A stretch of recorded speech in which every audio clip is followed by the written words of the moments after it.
fantastic job. And welcome to the first ever Whitehouse Digital Assets Summit. I know that many of you have been fighting for years for this, and it's an honor to be with you at the White House. I want to thank the White House AI and crypto czar David Sachs, Treasury Secretary. This is David right here, in case you don't know. You know David. And a man who's doing a great job as Secretary of Treasury, Scott Bessent, who's right here. Scott, thank you very much. Commerce Secretary Howard Lutnick, wherever you may be, Howard. Hi, Howard. He's doing some interesting work right now with all that's going on. He's right in the middle of it and doing a great job. Thank you. SBA Administrator Kelly Loeffler. And thank you. SEC Commissioner Hester Pierce. Thank you, Hester. Acting CFTC Chairman Caroline Pham. House Majority Whip Tom Emmer. Hello, Tom. Representative Brian Stile. Thank you. Brian, thank you very much. Digital Assets Council Director Bo Hines. Good, Bo. Great job. And many other distinguished guests. We have a lot of very distinguished people around the table. Some of them will be speaking. I want to thank Marco Rubio also, who's right over there. And we have tremendous people very interested in this subject. And last year, I promised to make America the Bitcoin superpower of the world and the crypto capital of the planet. And we're taking historic action to deliver on that promise, as you know, around the table. Yesterday, I signed an executive order officially creating our strategic Bitcoin reserve. And this will be a virtual Fort Knox for digital gold to be housed within the United States Treasury. That's a big thing, Scott.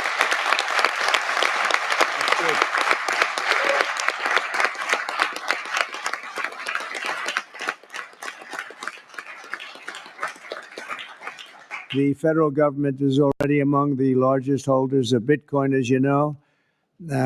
Really one of the largest holders in the world, with as many as 200,000 Bitcoin obtained via civil law and various other forms of law, and including enforcement actions. These existing holdings will form the foundation of the new reserve. Unfortunately, in recent years, the U.S. government has foolishly sold tens of thousands of additional Bitcoin that were worth billions and billions of dollars had they not sold them, but they did sell them, mostly during the Biden administration. And not a good thing to have done. From this day on, America will follow the rule that every Bitcoin knows very well: never sell your Bitcoin. That's a little phrase that they have. I don't know if that's right or not. Who the hell knows, right?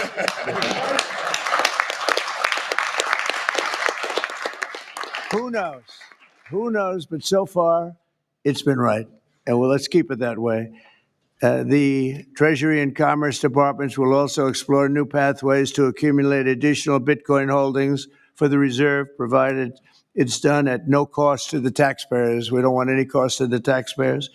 In addition, my order directs federal agencies to conduct an inventory of all crypto assets currently held by the U.S. government and determine how they can be transferred easily to the Treasury.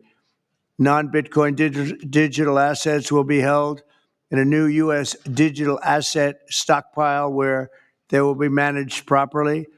My administration also is working to end the federal bureaucracy's war on crypto, which was really going on pretty wildly during Biden until the election came about.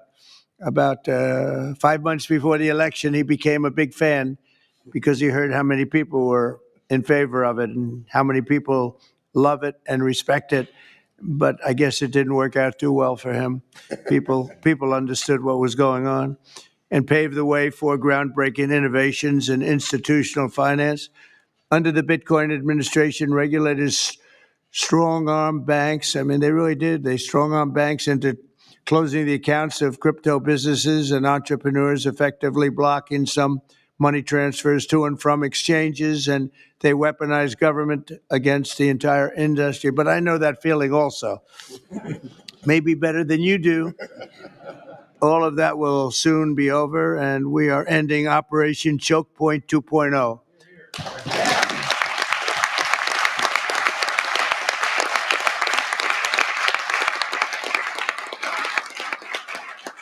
Now, some people really suffered. It was ridiculous what they were doing, but in the end, they came around, but they came around for the wrong reasons. They came around only because they wanted votes, and they saw that tens of millions of people were against them because of what they were doing.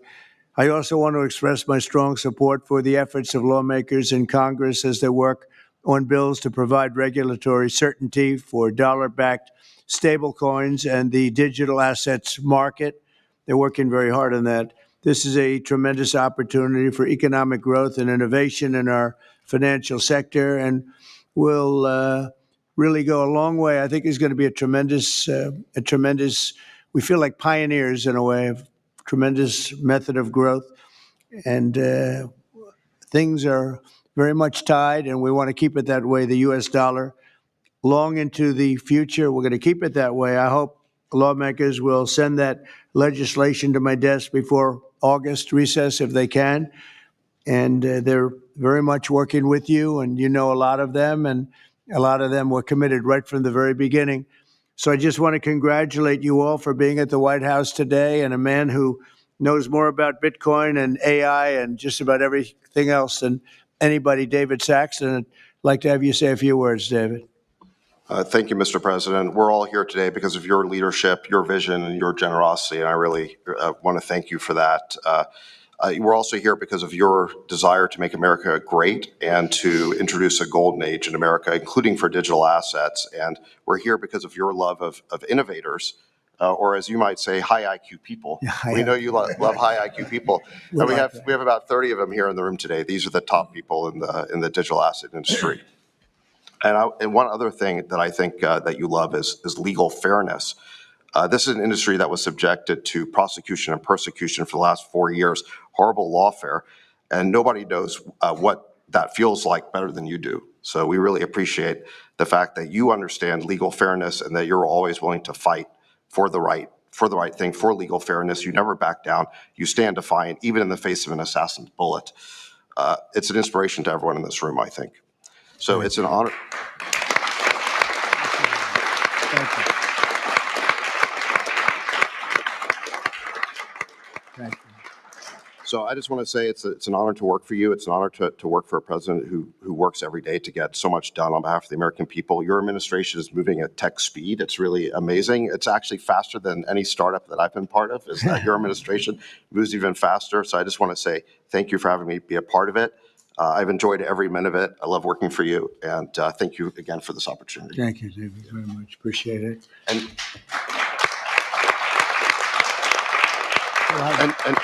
now I just want to pass the ball to Secretary Besson. Scott? Good.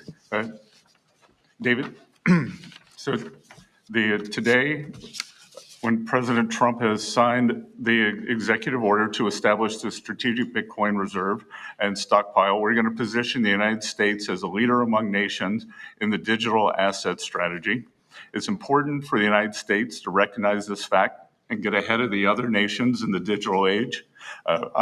We applaud the president's direction to use the digital assets already in possession of the nation, and we are going to establish this Bitcoin reserve. We will use this authority to augment the assets side of the United States balance sheet. As I've said many times, President Trump is creating assets for the American people while most past presidents have created debt, and a large part of this asset program can be in digital assets. We are going to end the regulatory weaponization against digital assets. The Biden administration's actions did nothing other than punish innovators, and that all of you have made it here today is really a testament to your fortitude. Much of Treasury's responsibility in this order relates to the tax code and determinations around risk weightings, and I'm here to assure you that we are going to work with the Controller of the Currency, the IRS, and we're going to rescind and amend all applicable previous guidance. and we are going to put a lot of thought into the stablecoin regime.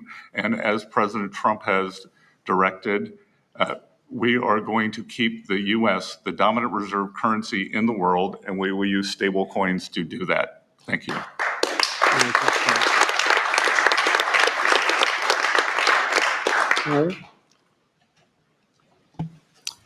Technology is at the foundation of the Trump presidency. He understands technology, he embraces technology, and he's going to use technology to drive America forward. The blockchain and Bitcoin technology are a key part of that thinking, and embracing that and here today shows how much a leader the Trump administration and our president is. He understands it, he embraces it. As you said, you're a pioneer in this place, and this is where we're going. We're using the blockchain, we're using Bitcoin, we're going to use digital assets to pound forward, and Donald Trump is leading the way. Can't be more proud of you today. Thank you very much. Thank you, Howard.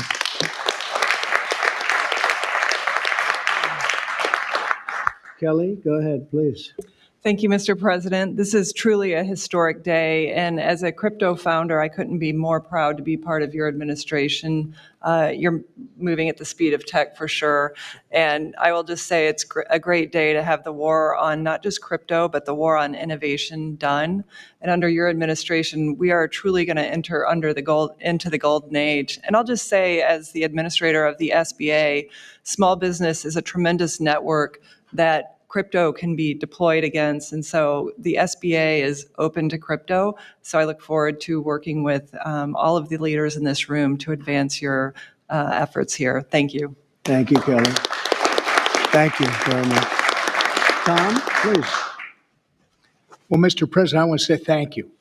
I want to thank you for the amazing team that you put together. I want to thank you for David. I mean, this kind of a meeting, no one in this room could have envisioned this just a couple years ago. You are the one that has the vision. You're the one that said, we are going to do 21st century finance right here in the United States of America. I've been doing this for 9 years. It is amazing how far we've come, and that's a credit to you, Mr. President, and your leadership. And God bless you for doing this, because it's going to make a huge difference with everything else you're doing. And by the way, Americans love it. They're going crazy. Thank you, sir. Thank you, Tom. Thank you very much. Thank you. Thank you very much. Everybody else? Go ahead, please. Does anyone want to say a couple of words? Cameron or Tyler, do you want to? You're very shy in front of the Actually, camera. Cameron, I think you said something earlier that I thought was really profound. You said that a year ago, you thought it would be more likely that you'd end up in jail than at the White House. Do you, not to put you on the spot, because you didn't do anything wrong, but that was the environment a year ago. But do you guys want to say something, either one of you? Sure. That was actually Tyler who said that. but it's Sorry, I still get mixed up. But yeah, we never thought that we'd get attacked the way we did in our backyard after trying to do the right thing for so many years and always trying to raise the bar with respect to regulations. So it's truly wonderful to see how things have changed and how the pendulum has swung back in the way that it has. And we've always felt that the U.S. should lead in Bitcoin and crypto, and it's ours to sort of lead and win. And it's just wonderful what President Trump has been doing with this, and we look forward to working together. And thanks for inviting us, David, and setting this up. Thank you. Thank you both. Please. I was just going to say thank you, Mr. President. Cameron takes credit for a lot of my things I say, so it's not the first time. But the U.S. won the internet, and the U.S. should win crypto. So thank you for your leadership on this. Thank you both very much. High IQ individuals around this table. That's what I always say. We need high IQ. So thank you very much. Would anybody like to say anything? Please. Okay. We'll come around. I just want to express my deep gratitude for the seriousness with which you're approaching our industry and how you're actually helping guide it in the right direction. I've worked with many central banks in other countries, and when I was working there, I was wondering why I, as an American citizen, can't help the United States financial system reach this higher level that the world is on course towards generally. And so I'm very grateful that finally there's been a new level of kind of common sense and adoption of these ideas. Me and the other people in this room do believe that the crypto, blockchain, Web3 infrastructure is the next iteration of the financial system. And I think that the U.S. should have its leadership position continue in that new financial system. And I'm very, very happy to see people like David Sachs, Secretary Bessent, Secretary Lutnick taking this very seriously with their time, and very grateful to them too. So I'm just overjoyed to see this, and I think it is a big part of how the U.S. can continue its role in the global financial system. So thank you. Thank you very much. I thought it was very important that we stay in the front of this one. This is a big one. And as you know, China is pushing forward and very strongly as usual. But we're way in the lead as we are in AI and other things, and we want to stay there. So I thought this was very important. And we have some brilliant people sitting around this table. And it's an honor to have you involved. But we want to stay at the forefront of everything. And this is a very important day in your lives. I know you worked, some of you, very long before people really understood what was happening. And so I congratulate you. But this is a big day. Being in the White House is a big deal. And you have great support. Thank you all very much. Thank you very much. Thank you, please. Thank you very much. Thank you, media. Thank you.